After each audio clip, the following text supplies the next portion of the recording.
বর্তমান সময়ের জনপ্রিয় জুটি খায়রুল বাশার ও তানজিন তিশা দিন দিন বাংলা নাটকের জনপ্রিয়তা বেড়েই চলেছে। সেই ধারাবাহিকতায় আবারও নতুন নাটক নিয়ে হাজির হয়েছেন জনপ্রিয় এই জুটি। নাটকটির নাম বসন্ত বরী। এই নাটকটিতে অভিনয় করেছেন বর্তমান সময়ের আলোচিত অভিনেতা খায়রুল বাশার ও আলোচিত অভিনেত্রী তানজিন তিশা।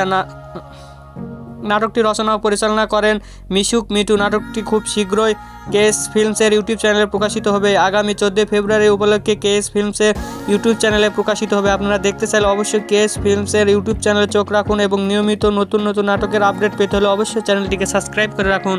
পরবর্তী ভিডিওর জন্য অপেক্ষা করুন।